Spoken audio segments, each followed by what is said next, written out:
नमस्कार सकलके कृष्णा रान्नाघरे स्वागत जानिए आज के रान्ना बान्ना शुरू करছি। আর আজকে যে চলে এসেছি একদম চুবড়ি ভর্তি করে অনেক সবজি নিয়ে। এই সমস্ত সবজি দিয়ে আর মাছের তেল দিয়ে একটা চচ্চড়ি করব। আর সাথে থাকছে এই যে ডিম ডালের ভুনা। এই দুটো রান্না আজকে আপনাদের সঙ্গে শেয়ার করছি। বর্ণিতা স্কুলে ছুটি পড়ে গেছে, এইজন্য বর্ণিতা এখন মায়ের সাথে একটু হাতে হাতে কাজ করে দিচ্ছে।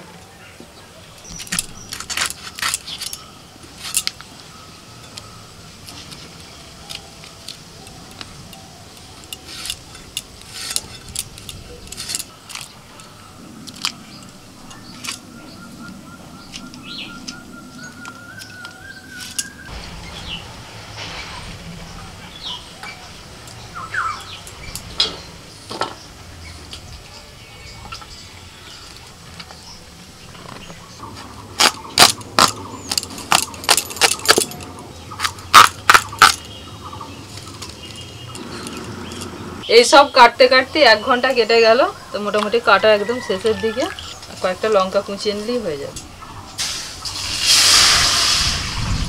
আমার একটা বাকি আছে, এটা হয়ে গেলে আমি চান করে আবার আসব। হ্যাঁ ঠিক আছে, রান্না হয়ে গেলে আমি ডাকবো, তখন ঠাকুমাকেও নিয়ে আসবে।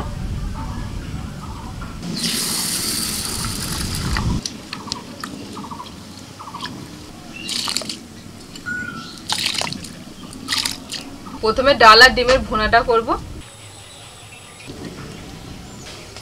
ডাল সিদ্ধ হয়ে গেছে, আর ডালটা এমন ভাবে সিদ্ধ করতে হবে ডালটা যেন পুরো ঘেঁটে না যায়, যেন এরকম দানা দানা থাকে।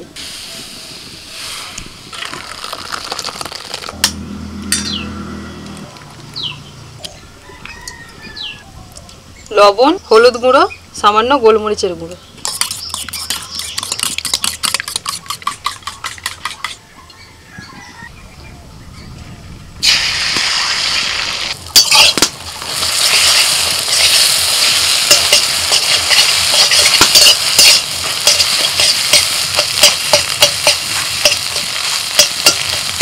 ডিমের ভুনা হলে না এইভাবে ডিমটাকে একটুখানি ভেঙে ভেঙে নিতে হবে, একদম কুচো কুচি করে নিতে হবে। আর সেটা একটু কাঁচা অবস্থাতেই করবেন, ডিমটা খুব ভালোভাবে ভাজা হলে কিন্তু এটা হবে না।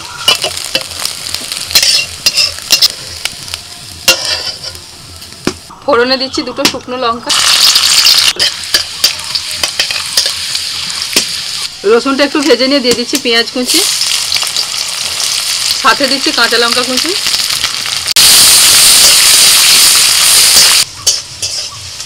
এবার দিচ্ছি টমেটো কুচি, লবণ, ধনে গুঁড়ো, জিরে গুঁড়ো, হলুদ গুঁড়ো, সামান্য পরিমাণে লাল লঙ্কার গুঁড়ো, ভাজা ডিম দিয়ে দিচ্ছি,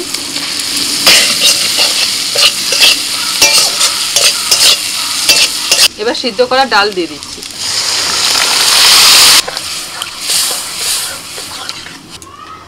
মিনিট 5-এর জন্য ঢাকা দিয়ে দিয়েছিলাম। ডালটা ঘন ঘন হয়ে এসেছে। তো ডাল ডিমের ভুনা আমার একদম রেডি। নামানোর আগে চাইলে একটু গরম মশলার গুঁড়ো দিতে পারেন। আমাদের বাড়িতে গরম মশলার গুঁড়োটা পছন্দ করে না বলে আমি দিচ্ছি না। আর যদি বাড়িতে একটু ধনেপাতা কুচি থাকে দিতে পারেন। একটা রান্না তো হয়ে গেল, এবার চচ্চড়িটা রান্না করব। মাছের তেল ভালো করে ধুয়ে রেখেছিলাম, এবার ভেজে নেব। কড়াইতে তেল গরম হয়ে গেছে, প্রথমে করলা ভেজে নেব। তেল পোড়াটা ভেজে আমি তুলে নিয়েছি।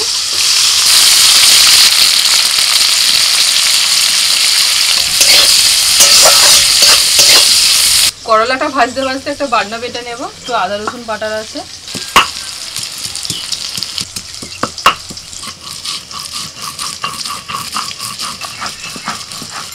করলা ভাজা হয়ে গেছে, তুলে নিচ্ছি। ওই তেলের মধ্যেই বেগুন ভেজে নেব। বেগুনের মধ্যে একটু হলুদ গুঁড়ো আর লবণ দিয়ে দিলাম। তেলের মধ্যে বেগুনটাকে একটু নাড়াচাড়া করে ভেজে তুলে নেব।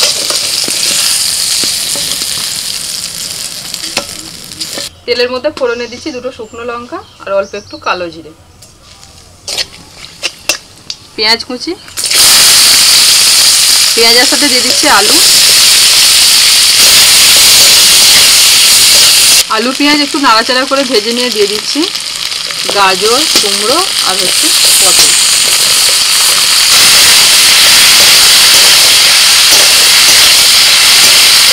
এবার সবজির মধ্যে একটু লবণ হলুদ দিয়ে দিচ্ছি।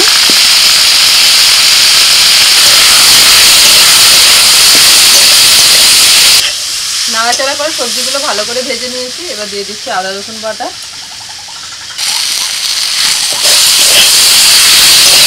টমেটো কুচি, লাল লঙ্কার গুঁড়ো, ধনে গুঁড়ো আর দিচ্ছি জিরে গুঁড়ো।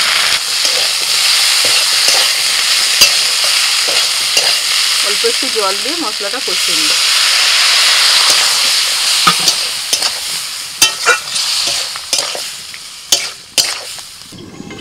মশলার সাথে সবজিগুলোকে কষিয়ে নিয়ে একটু জল দিয়ে ঢাকা দিয়ে দিয়েছিলাম যাতে সবজিগুলো ভালোভাবে সিদ্ধ হয়। খুব সামান্য পরিমাণে জল দিতে হবে, বেশি দিলে হবে না। কিন্তু সবজিগুলো সিদ্ধ হবে অথচ এরকম গোটা গোটা থাকবে। এবার দিয়ে দিচ্ছি ভাজা বেগুন আর করলা।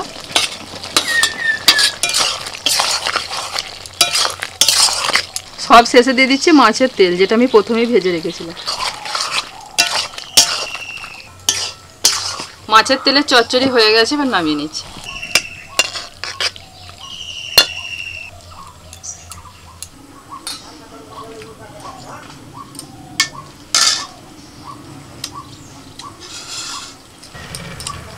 চচ্চড়িটা দিয়ে মেখে খেয়ে দেখ কি দারুণ লাগছে।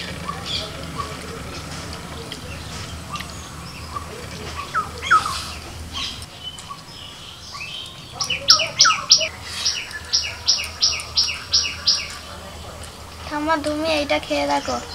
খাবো, মসুর ডাল দিয়ে ডিমের ভুনা। খাবো, আগে চচ্চড়িটা দিয়ে খাই তারপর খাবো। শুকনো ভাতে এই চচ্চড়ি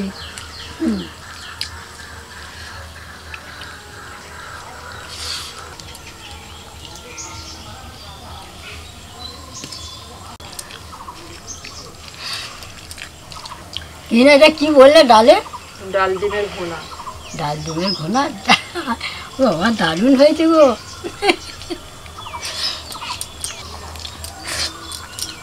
মায়ের আজকে দুটো রান্নার ভিডিও তো তোমরা সবাই দেখলে। বাড়িতে কিন্তু অবশ্যই বানাবে আর কমেন্ট করে জানাবে রান্নাগুলো কেমন হয়েছে। আমার আর ঠাম্মার তো খুবই ভালো লেগেছে। আর আজকে ভিডিওটা এখানেই শেষ করছি। টাটা।